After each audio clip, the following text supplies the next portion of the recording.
सरकार और बार कुछ चल रहा है और अश्लीलता उसमें फैलाई जा रही है। नहीं, अश्लीलता तो बीजेपी फैलाती है। किस वजह से? ये आपको कहना चाहिए, बीजेपी बड़ी होशियार पार्टी है, इतनी होशियार पार्टी है जिसकी आप और हम कल्पना नहीं कर सकते।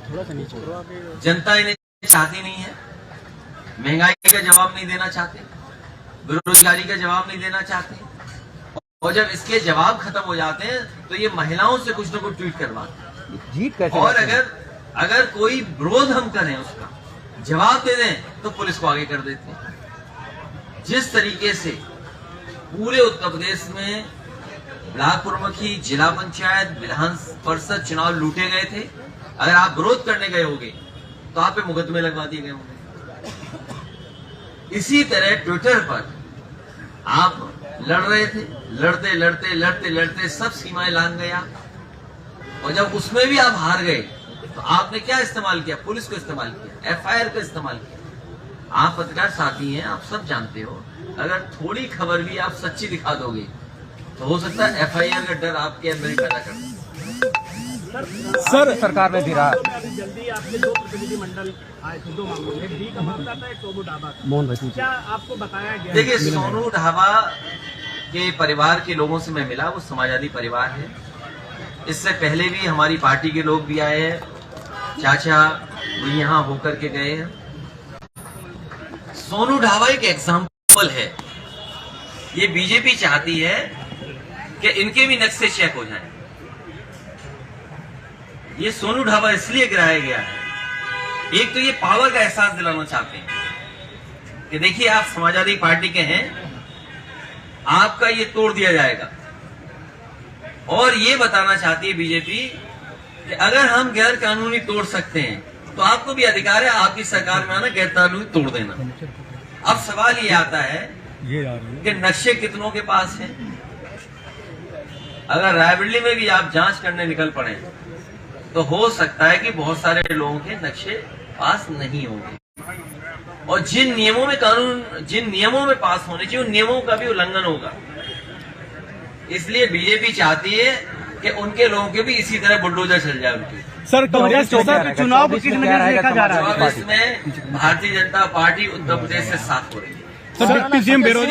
कारण है उसका चरम सीमा पर महंगाई, चरम सीमा पर बेरोजगारी, और झूठ बोलने में नंबर 1, न्याय की कोई उम्मीद नहीं कर सकता। लोकतंत्र में जब न्याय खत्म होने लगे तो समझ लीजिए ये सरकार जाने वाली है, जनता इनको जवाब देगी। और आपसे बेहतर कौन जानेगा, रायबरेली के लोग हो, जब जब लोगों ने संविधान और कानून को तोड़ा है तब तब जनता ने इनको सफाया किया। सरकार के एक मंत्री ने सोनिया गांधी को डायरेक्टली अटैक करते हुए, अखिलेश भैया, योगी सरकार के एक मंत्री ने सोनिया गांधी पर अटैक करते हुए उनको आखिरी अंग्रेज कहा है, उसको लेकर आप क्या सोच रहे हैं? देखिए, ये भारतीय जनता पार्टी के लोग जब ये खोखले हो जाते हैं तब व्यक्तिगत लड़ाई लड़ते हैं। व्यक्तिगत लड़ाई नहीं लड़नी चाहिए। और ये देश विदेश इन्हें जवाब नहीं देना है बेरोजगारी का, और जो सरकार सब चीजें बेच दे, जो सरकार सबको बेच दे, और अगर इस तरह की भाषा भारतीय जनता पार्टी के लोग इस्तेमाल कर रहे हैं तो सरकार ये विदेश जाके इन्वेस्टमेंट क्यों लाना चाहते हैं? उनको बढ़ाया आपकी ही सरकार ने। नहीं, अब वो कुछ लोग ऐसे कमाल के लोग होते हैं, वो जानते हैं कहाँ झुकना होता है। डिप्टी सीएम विरोध को लेकर रायबरेली के लिए आपकी पार्टी क्या रणनीति है? ये सवाल अभी मत पूछिए सर, इसका जवाब चुनाव आने पर दिया जाएगा। पूर्वांचल के दौरे पर इसका क्या वास्तव में अत्याचार बढ़ गए? त्रिवेणी एक्सप्रेस पर फिर एक छात्रा के साथ दुराचार। देखिए, पुलिस को जो काम करना चाहिए वो काम नहीं कर रहे।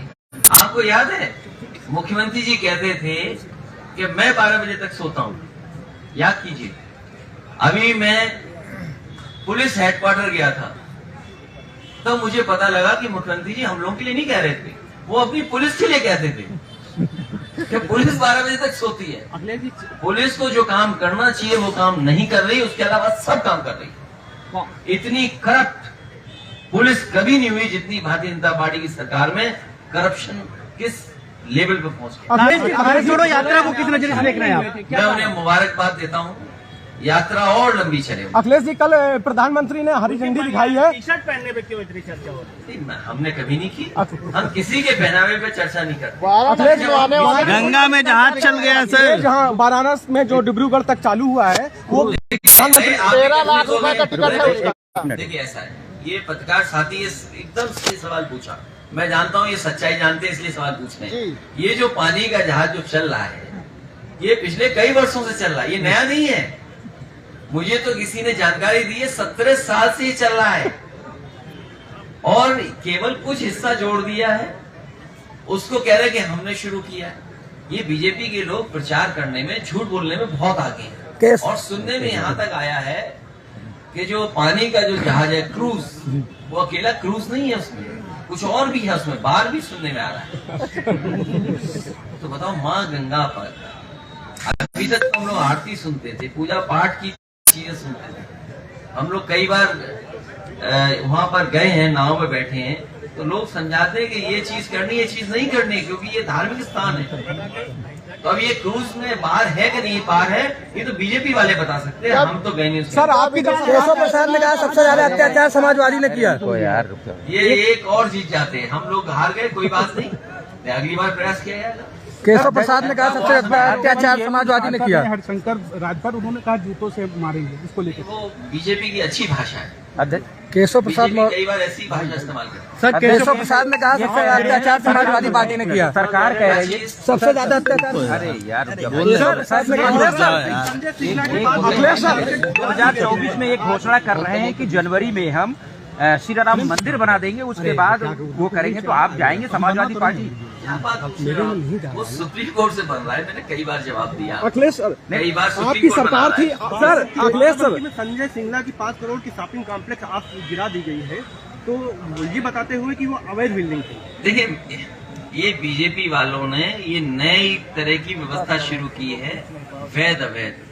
आप आज भी रायबरेली में निकल जाइए या किसी शहर में निकल जाइए, बहुत सारी बिल्डिंगें इलीगल बनी हुई हैं, नियमों का पालन नहीं किया हुआ है, तो आप सबको गिरा दोगे।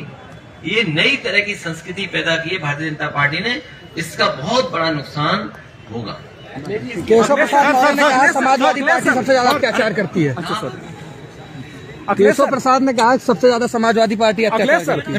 आपकी सरकार थी, एम्स मिला था। इसलिए मत करो अखिलेश सर, उनके बारे में इसलिए मत करो, वो चाहते हैं कुछ बनना। अखिलेश सर, वो बेरोजगार कहते हैं आपको, आपको बेरोजगार कह रहे हैं। बेरोजगार कहने अच्छी बात है। चाचा अखिलेश सर कब आएंगे? देखिए, हम बेरोजगार नहीं है। एक मिनट, ये बात सही है, यदि पूछा है उन्हें बताना चाहिए कि नौकरी कब देंगे। हम बेरोजगार नहीं।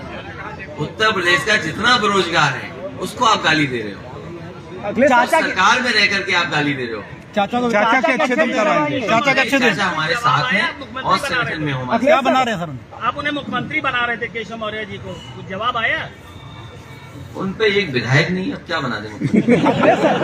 अखिलेश सर, मैं भी कंफ्यूज था, मुझे लगता था कि कुछ विधायक होंगे इनके पास। अब सोचिए, जो डिप्टी सीएम हो, जिनके पास बजट नहीं हो।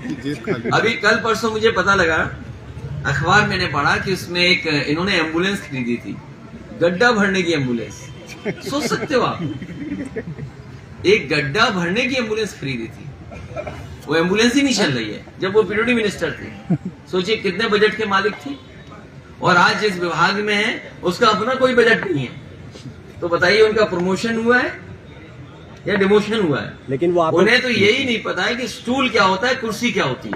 अखिलेश सर, एक लास्ट क्वेश्चन। आपकी सरकार थी, एम्स मिला रायबरेली को, और इसके बाद अब 24 का जो चुनाव है उसमें 4 आपके विधायक हैं यहाँ पर। क्या लग रहा है लोकसभा की सीट में समाजवादी पार्टी अपना सांसद उतार रही है? अभी देखिए, मैं केवल एक नहीं दिया रायबरेली को।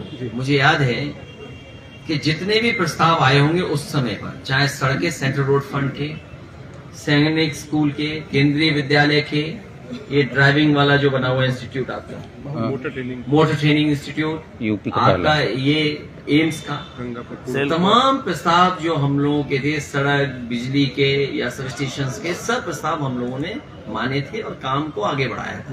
तो क्या सांसद पद उतारेंगे, अपना देंगे समाजवादी पार्टी? ये अभी नहीं किया जा सकता विचार। ये विचार होगा जब चुनाव आएगा उस समय। सर, अमित शाह और जेपी नड्डा पूर्वांचल के दौरे पर हैं, किस नजरिए से देख रहे हैं इसको? वो बताने आ रहे होंगे कि कितनी नौकरियां उन्होंने दी हैं और कितना पूर्वांचल का विकास किया है। ये जितने लोग दौरे पे आ रहे हैं ये इन्वेस्टमेंट बताएंगे कि पूर्वांचल में क्या क्या कारखाने लग गए हैं पिछले 6 साल में और कितने लोगों को नौकरी मिल गई। गठबंधन रहेगा कांग्रेस के सर?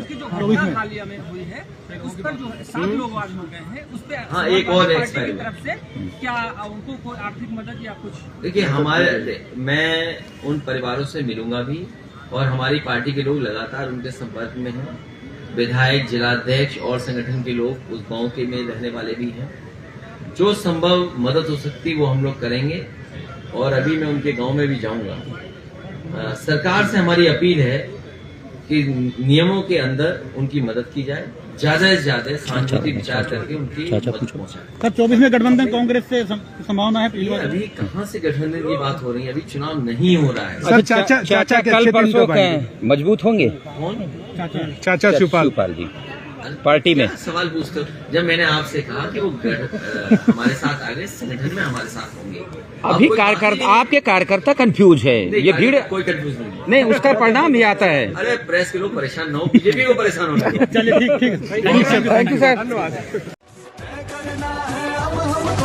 कैसा भारत चाहिए, समाजवादी अखिलेश के संग समाज के पथ पर आइए।